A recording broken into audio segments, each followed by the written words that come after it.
If you've been here for a while, then you know that I'm a big fan of both Max Stirner and his egoist philosophy, as well as psychoanalysis. And guys, I have found the jackpot, the absolute pot of gold at the end of the rainbow. I have found the perfect mixture of egoism and psychoanalysis, and its name is Otto Gross. And this is who I'm here to present to you today. So Otto Gross was a man ahead of his time. He was an anarchist, he was a psychoanalyst, and he was a self-proclaimed destroyer of oppressive morality. Imagine if Max Stirner had a scandalous affair with Freud's unconscious, all while chain-smoking opium and ranting about the downfall of civilization. He took the liberatory potential of psychoanalysis and ran with it, far, far away from the stuffy bourgeoisie conservatism of Freud and Jung. He saw repression not just as an individual neurosis, but as a tool of societal control. One that had to be dismantled through radical self-expression, free love, and the total rejection of authority. But Gross wasn't just a theorist. He lived his life and his ideas to the extreme, often at great personal cost. He was institutionalized multiple times. He battled addiction. He was paranoid as fuck, and the ever-tightening grip of the social order he despised was coming for him in his mind. Yet his influence seeped into the cracks of history and shaped the avant-garde and inspired radical feminism and laid the groundwork for countercultural movements long before the word counterculture even existed.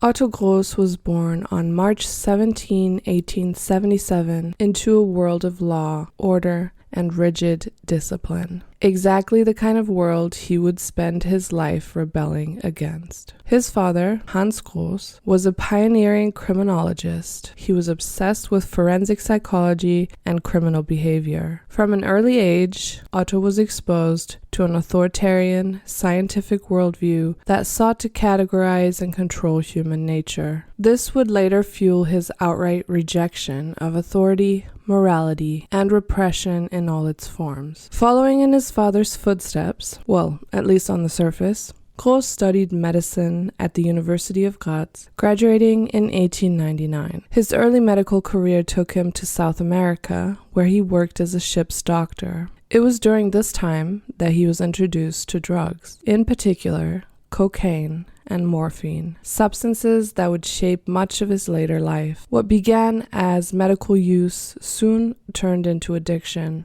which kind of foreshadowed the chaotic, self-destructive tendencies that would define him. By the early 1900s, he had turned his attention to psychiatry and, more importantly, psychoanalysis. He studied under Emil Kraepelin, a major figure in psychiatric classification, but he also found himself more drawn to the emerging theories of Sigmund Freud. However, where Freud saw psychoanalysis as a means of understanding and treating neurosis, Gross saw it as a revolutionary tool, one that could free individuals from the constraints of a deeply repressive society. Gross became an early member of the psychoanalytic movement. He corresponded with Freud and worked alongside Carl Jung. In fact, he played a crucial role in influencing Jung's early thought, particularly in his exploration of the unconscious. But Gross quickly diverged from the mainstream psychoanalysis methods and theories. While Freud and Jung sought to establish psychoanalysis as a respectable scientific discipline, Gross viewed it as a means of radical liberation. He argued that neurosis wasn't just an individual affliction, but a societal construct, one produced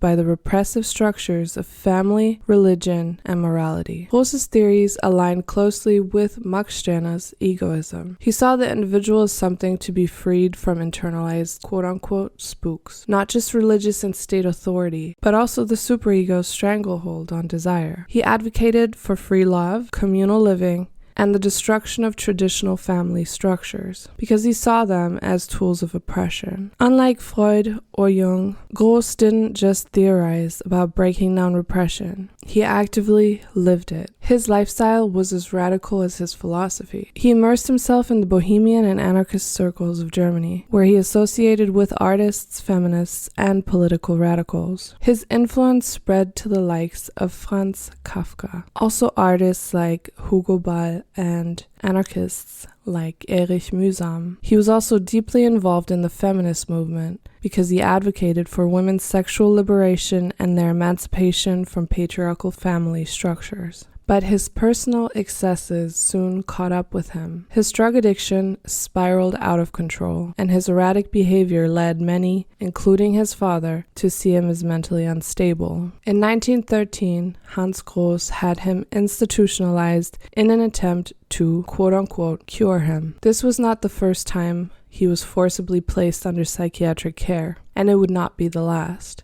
His father, the so-called great criminologist, saw his son not as a visionary, but as a dangerous deviant, or someone who would succumb to the very forces of disorder that his own life's work sought to contain. The last years of his life were marked by increasing poverty, addiction, and social isolation. By the end of World War I, the psychoanalytic movement had moved on, and his former colleagues distanced themselves from his increasingly unhinged reputation. The radical political movements he had once inspired were shifting in new directions, and his ideas were largely forgotten. In 1920, Otto Gross was found dead in a Berlin alleyway, emaciated and abandoned. Some accounts suggest he died of pneumonia, others from sheer neglect and starvation. He was only 42 years old.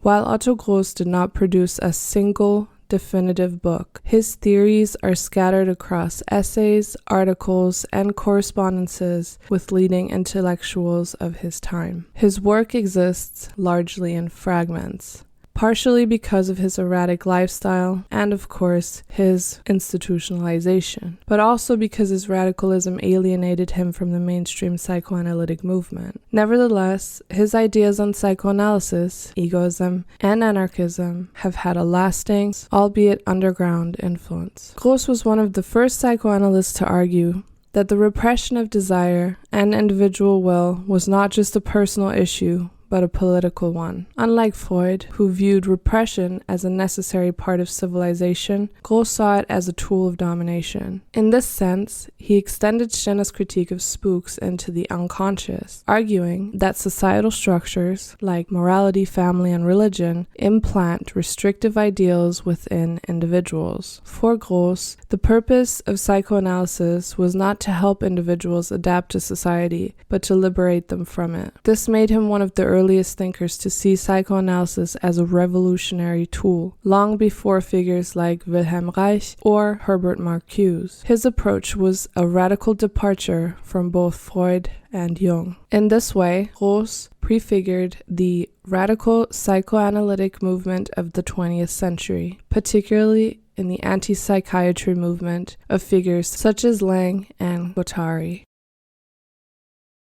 One of Gross's most controversial ideas was his attack on what is called the nuclear family, which he saw as the primary vehicle for repression. He argued that the traditional family structures served to reproduce authoritarianism by instilling obedience and guilt from an early age. He was especially critical of the father figure, whom he saw as an enforcer of societal control. Instead of the traditional family, he advocated for free love and communal living, and he believed that erotic and emotional liberation were essential for breaking free from oppressive norms. This placed him in direct opposition to mainstream psychoanalysis, which at the time was deeply concerned with reinforcing conventional family roles. His ideas on the family anticipated later feminist and anarchist critiques, especially those found in the works of Emma Goldman and Wilhelm Reich. He was one of the first psychoanalysts to explicitly link sexual liberation with political liberation, which is a theme that would later emerge in the counterculture movements of the 1960s.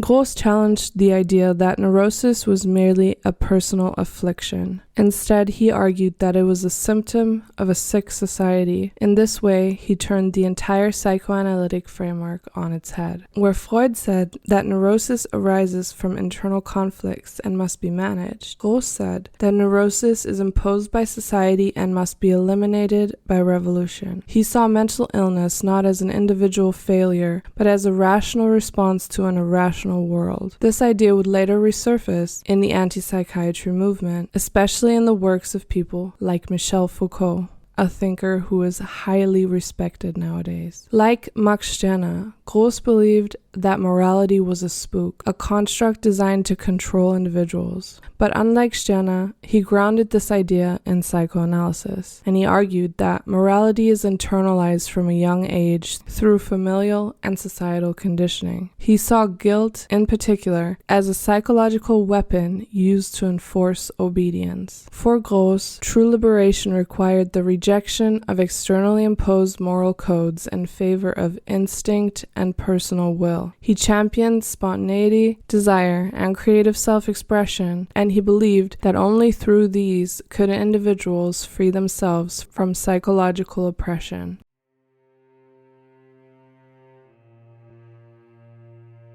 It is absolutely clear to me that his work was profoundly shaped by a radical rejection of societal norms and the oppressive structures he saw around him, which in Stirnerian terms shouldn't be a bad thing by any means. But let me tell you about a spook that Stirner discusses, which is often ignored: rebellion. His rebellion, which was undeniably passionate and driven by a desire for freedom, still raises an essential question. Was his liberation truly his own, or was it a reaction to the world he felt could not understand him? And how much of his rebellion was driven by how he was treated by authority figures in his life? And then this question makes me wonder about empathy and his struggle with it, about his desire to free everyone around him. How much of that was because of his need to be understood, seen, and maybe even freed himself? Gross's life, in many ways, resembles a cycle of rebellion against his father, against societal structures, and even against the very notion of stability. But in his rejection, he ultimately defined himself not by what he was, but by what he was not, which echoes Stirner's critique of reactive opposition. In The Ego in Its Own, Stirner argues that such self-definition is not genuine autonomy, but rather an act of negation. Gross, while rejecting authority and tradition,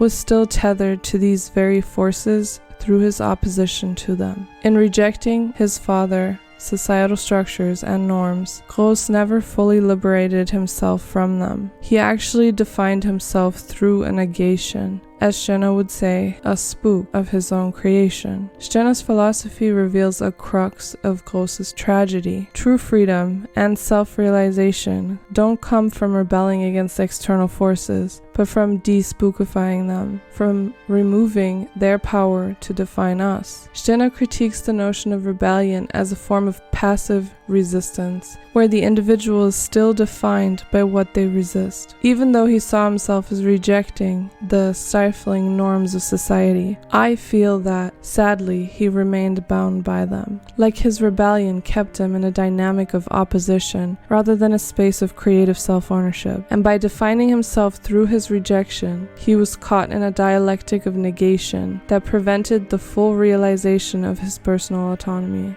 I think that what makes Stirner's work so significant is his unrelenting indifference. Stirner talks about ownership, not opposition, and he does this for a reason. Stirner's freedom is not a refusal of something else. It's the creation of the self according to one's own will and desires. This distinction is essential. So as we consider Gross's legacy, it's crucial to recognize the world's absolute destruction of this person's sense of self-worth. It's important to see what happens to people, intelligent, empathetic, open-minded, and caring individuals who want nothing nothing more than for every single person on this planet to be truly free, so that they themselves can finally be free as well. Some people are bound by their sense of intersubjectivity, and I would claim that anyone who reads and relates to Gross does so on a deeply personal level. Empathy is a bitch. It's hell on earth for people who truly see the absolute horrors of life for everyone.